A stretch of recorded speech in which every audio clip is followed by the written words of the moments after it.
That's why I fucked your bitch, you fat motherfucker. Westside, bad boy killers. You know who the realest is, niggas. We bring it to you. First off, fuck your bitch in the clique you claim. Westside, when we ride, come equipped with game. You claim to be a player, but I fucked your wife. Decía Antonio Gramsci que si un enemigo te hace daño y tú te lamentas, eres un estúpido porque lo propio del enemigo es hacer daño. A partir de esta premisa y de estas palabras del intelectual italiano, Farhampton Mag presenta The Glove, un espacio de debate y opinión sobre el deporte y en especial del baloncesto. Un podcast en el que intentaremos pulir cada pieza y cuidarla con cariño para transmitir la magia del baloncesto. Hoy, en nuestro primer programa, hablaremos del trash talk, algo más que juego sucio dentro de la cancha. Para ello, contamos con colaboradores de lujo. Saludos, Germán Coronel.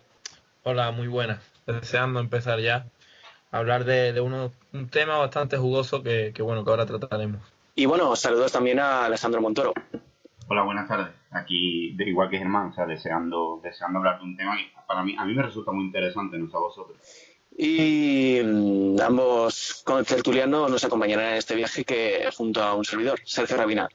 Bueno, hechas las presentaciones, damos paso a unas declaraciones con denominación de origen para iniciar el debate. On a scale of 1 to 10, what are you giving his trash talk game? That's about a 3. I've been there for a long time. The likes of Kevin Garnett.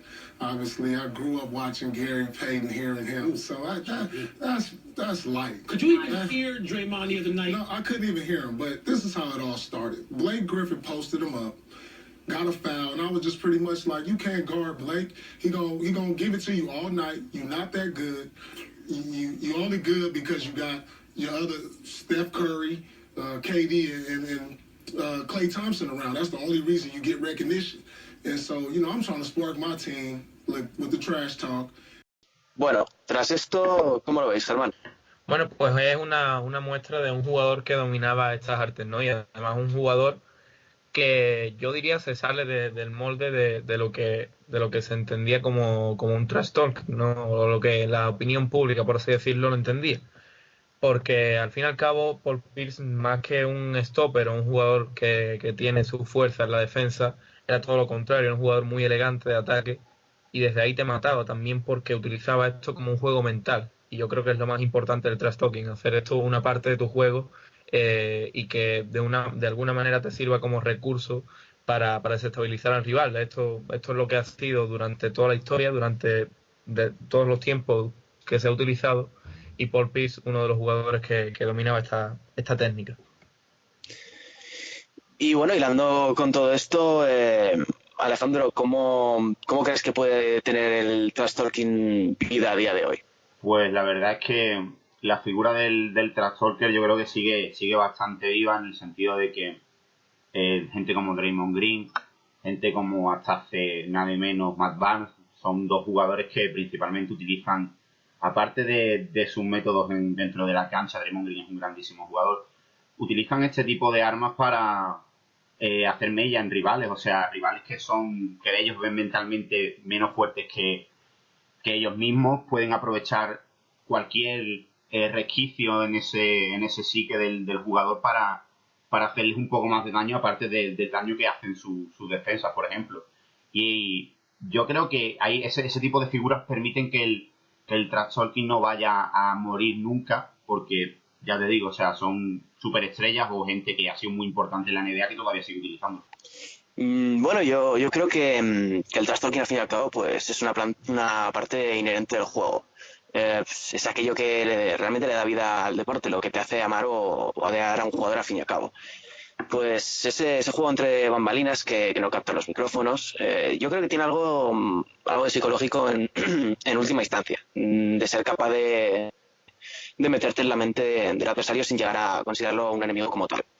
Leía hace unos días que Stephen Curry declaraba que existe una regla no escrita dentro de la NBA acerca de que todo lo que pasa dentro de una pista pues se tiene que quedar ahí. Y Mark Spears recogía en un artículo de Undefeated unas declaraciones del propio Curry.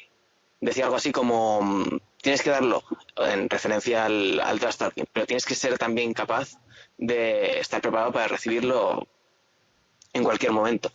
Es una parte del juego que hay que ser consciente de que te van a dar por todos lados y que al fin y al cabo pues tienes que ser capaz de darlo y de recibirlo.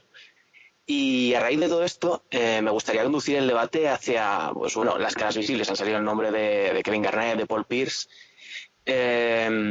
Cuando nos hablan de trash talking, a todos nos viene a la mente pues la imagen, lo dicho, lo que hablábamos ahora de Arcesto, de Kevin Garnett. Pero para vosotros, ¿qué jugadores definen pues bueno, esta práctica? Vuelvo a ti, Germán. Pues yo veo una evolución en esta técnica que creo que comentaremos un poco después, que nos hace pensar en, como decía antes, que generalmente hablamos de stoppers, ¿no? De jugadores especialmente defensivos, pero no siempre es así. A mí, cuando hablo del trash talking, se me viene a la mente, pues, yo tendría siempre en mente a Jordan, por ejemplo, ¿no? Porque es un jugador que, como bien decía antes, hacía de esto un recurso más. Es decir, te llevaba al poste, era capaz de penetrar, tenía un buen rango de tiro, tanto de fuera como de dentro, lo hacía todo, defensivamente era sacrificado, era un jugador, uno de los jugadores más completos que ha habido en la historia, ¿no? Eso dicen. Y entonces utilizaba esto para denostar, para aniquilar, para sacar de quicio al rival. También Reggie Miller, ¿no? Reggie Miller, ¿quién no recordará o quién no habrá visto, habrá oído hablar de aquello que le hizo a los New York Knicks, especialmente a John Starks? Pero bueno, si tengo que hablar de alguien actual, más que de Draymond, incluso, yo creo que hay que hablar de Joel Embiid. Porque Joel Embiid lleva el trash talking a una dimensión que hasta hoy no se había visto. Porque realmente yo creo que lo que decía Kevin Durant hace unos días cuando jugaron uno contra otro, es bastante significativo. Él decía que querían ganarle para que él no llevara el juego a las redes sociales y hablara, por así decirlo, porquería, ¿no? Porquería por las redes sociales, sobre todo por Twitter. Entonces es una muestra de la importancia que tiene en el juego de hoy las redes sociales, como esto tiene una clara implicación en el juego, sobre todo en el mental, y como Joel Embiid, pues podríamos decir que se ha ganado el cariño de gran parte de la afición, pero también tiene el efecto totalmente contrario o el efecto opuesto en el rival. Yo creo que eso es bastante importante. Sí, pues al fin y al cabo es la actualización de una práctica que es tan antigua prácticamente como el propio juego.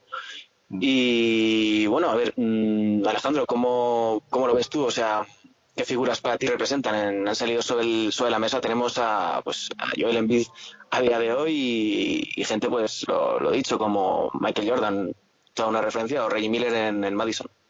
Al final, lo que dice Germán, muchas veces la gente tiene asociada al trash talker con gente en plan Billy Lane Beer, por ejemplo, con gente de ese palo, pero ¿y Larry Bird, por ejemplo? O sea, Larry Bird no solo era un trash talker con los rivales, sino era un trash talker con sus propios compañeros. O sea, está la anécdota aquella del récord de anotación de Kevin McHale, que le dijo que anotara más porque al día siguiente él iba a anotar más que él y la iba a superar, que al final fue lo que pasó. Pues al final estamos hablando de un jugador que es de los mejores de la historia, atacando, dirigiendo, defendiendo también se manejaba, pero que hizo del trash talking otro arma más. Y claro, o sea, al final tienes que demostrar porque eres el mejor en todos los aspectos, y yo creo que Larry Bird era otro ejemplo de que en ataque un jugador siendo un jugador elegante, también como manejando su figura fuera de la pista, no tienes por qué no ser un trash talker o no utilizar ese arma a tu favor dentro de tus posibilidades. Y con el tema de Embiid ya se vio hace unos días también con el rookie de Utah, con Donovan Mitchell, que ayer dio como una entrevista también en Embiid y dijo que Donovan Mitchell no tenía por qué meterse con él porque él era mucho más grande y mucho más fuerte y encima africano. Sí, si os soy sincero, respecto a qué figura podría representar a día de hoy, yo creo, el trash talking, y esto se lo dedico a Germán, es Lance Stephenson. O sea, para mí Stephenson representa la esencia más pura del trash talking. De un modo u otro, pues esto, lo que decíamos antes, o sea, surge en las canchas de las calles de los barrios, de ganarse el respeto trabajando el asfalto. Y bueno, Stephenson traslada la parte más dura, más explícita, a una cancha profesional sin romper en el insultante, como hemos podido ver en algunos momentos de la carrera de Kevin Garnett, como el famoso caso contra Tim Duncan, en el que las malas voces dicen que habló algo acerca de la madre, creo, fallecida de Duncan. O sea, leía también acerca de esto de Klay Thompson, que el trash talking, las reglas que debía mantener siempre eran no interceder en los temas familiares o condición sexual o de raza. Es decir, que no sobrepasase dentro de los límites, pues eso, unos márgenes.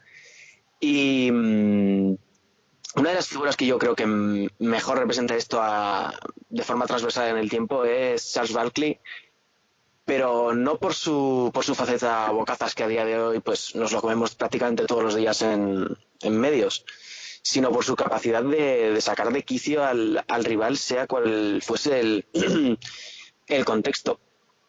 Y conduciéndote el debate a otro estadio, pues ahora mismo estamos viendo como las grandes estrellas que han copado que han copado la primera plana de la NBA, a día de hoy los tenemos en los espacios de opinión de televisión, medios, etcétera.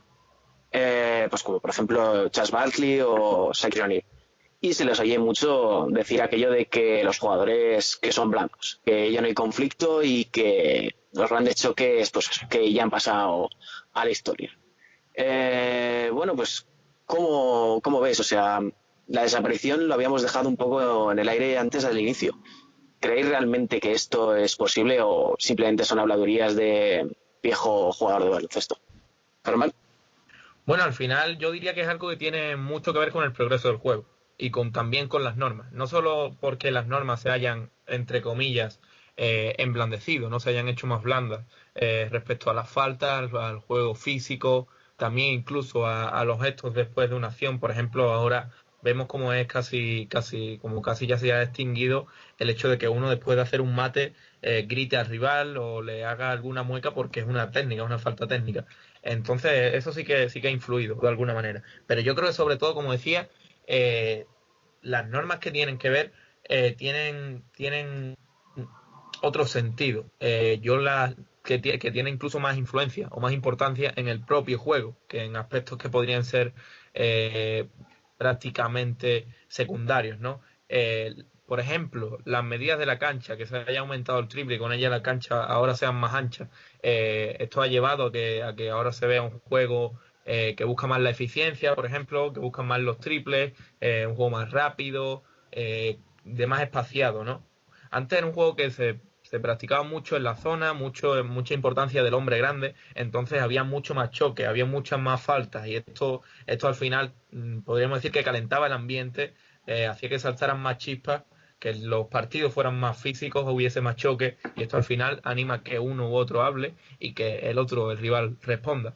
Entonces yo creo que tiene mucho que ver, como decía, con esto, ¿no? Con este progreso del juego hacia unas canchas mayores, hacia un mayor espaciado, hacia un juego que prácticamente rehúse el juego en el poste, por qué no decirlo.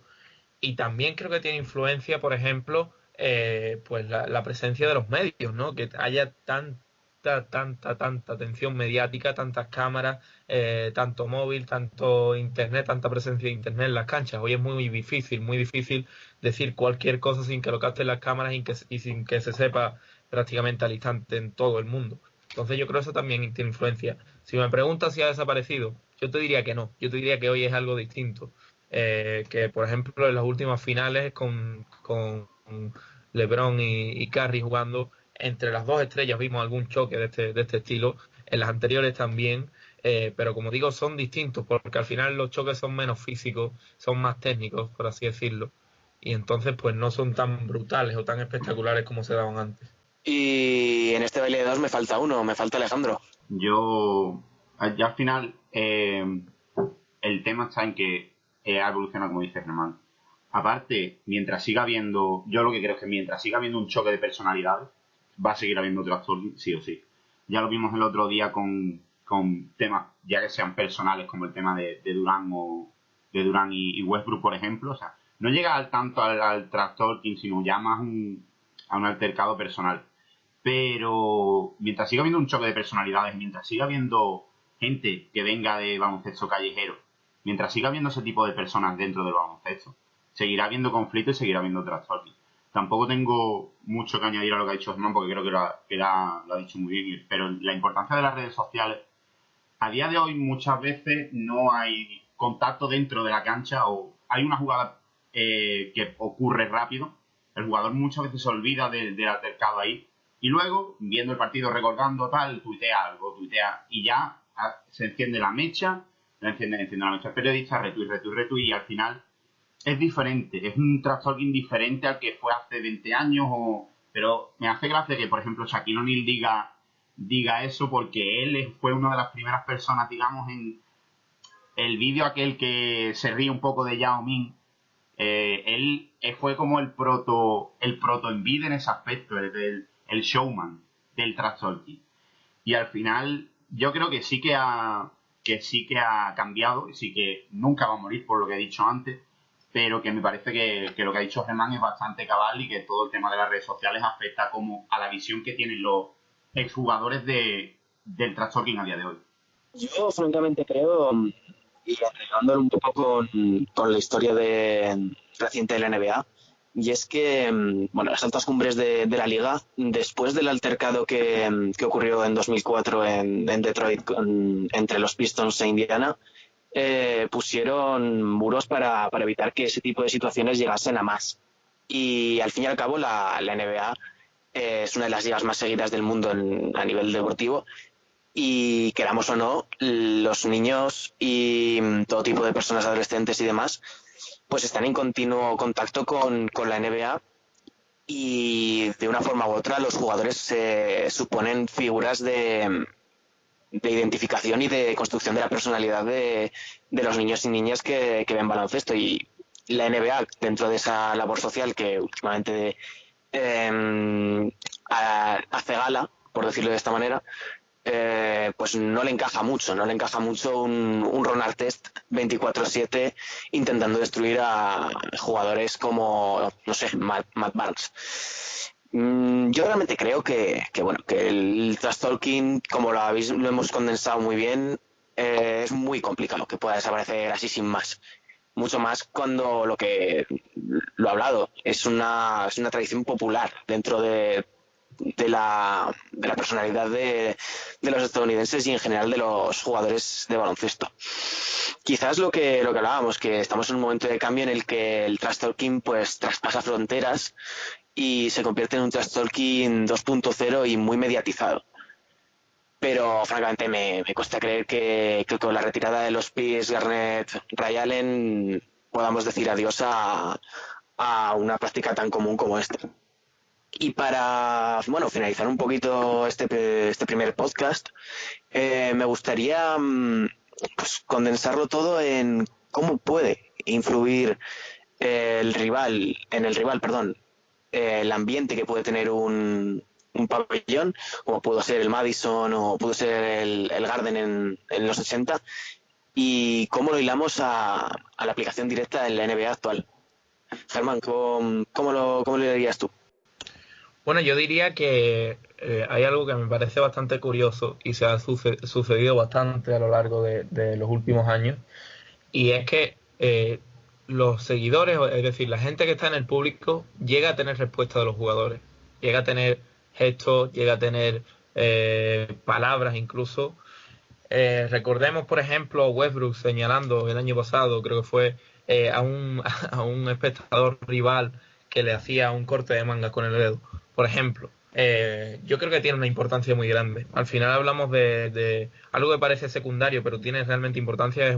Son canchas que tienen prácticamente la grada a pie de cancha, ¿no? Tienen la grada a pocos metros, tienen la gente muy cerca, y por lo general no son ambientes calientes, especialmente en temporada regular, pero en playoffs sí que tiene una gran importancia.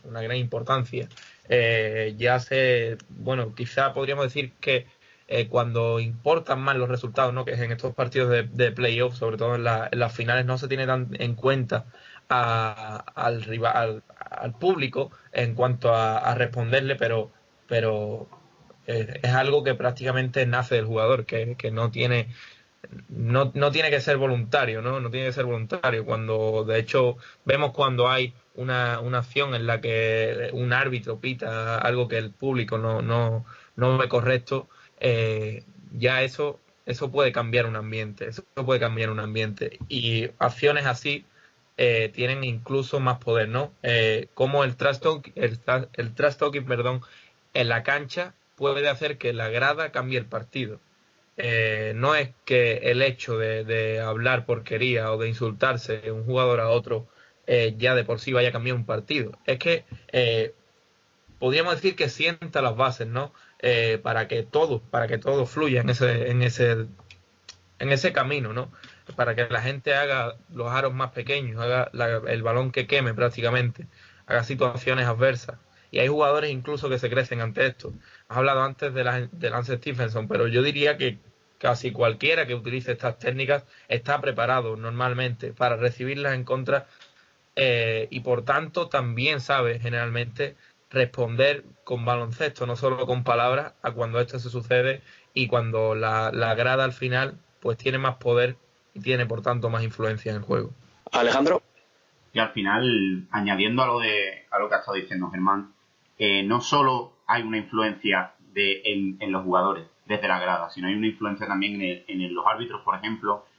Mira, además esto va un poco dedicado también a Germán, la serie de Miami contra Nueva York de los Van Gundy chocando es una serie que es muy en este tipo de temas de trash talking es muy ilustrativa, porque además del trash talking hubo altercados físicos, hubo expulsiones, y mira cómo lo que empezó siendo un feudo entre hermanos, un trash talking entre hermanos, puede llevar a expandir eso adentro de la cancha, en la grada, los árbitros, absolutamente todo. Al final es algo que tiene muchísima importancia dentro del baloncesto, no solo ya dentro de las grandes estrellas, no solo ya en ese aspecto, sino cualquier jugador puede verse afectado por ese ambiente y nunca puede determinar cómo no van a reaccionar ante la grada engulléndolos o ante los jugadores rivales engulléndolos. Es algo que en el baloncesto moderno, de estadísticas avanzadas y muchísimas moderneces, es algo que no se puede medir con ninguna estadística. Esa presión del público, esa presión de los jugadores rivales, esa presión de los árbitros, esa presión absolutamente todo el pabellón, es algo que es muy importante en el baloncesto actual, o en el baloncesto siempre ha sido así. Así que yo creo que es algo que ya te digo que no morirá nunca por ese aspecto. Bueno, pues podríamos dar por finalizado este primer podcast de Glove para Farhan Mag, en el que hemos condensado en apenas una media hora de tiempo un tema tan complejo como puede ser el trash talking y cómo afecta al fin y al cabo la psicología aplicada al deporte y llevado a los extremos que podemos encontrarnos noche tras noche en las jornadas de NBA. Simplemente agradecer la presencia a Germán Coronel. Muchas gracias, Sergio, y muchas gracias a todos los que nos escuchan, que empezamos hoy, pero seguramente vamos a darle continuidad y va a ser bastante interesante el camino. Y bueno, pues muchas gracias también a Alejandro Montoro. Muchas gracias a vosotros y dispuesto a colaborar en los podcasts que nos falta para esto. Y bueno, un servidor, Sergio Rabinal, se... So I fucked your bitch, you fat motherfucker. Westside, bad boy killers. You know who the realest is, niggas. We bring it to you.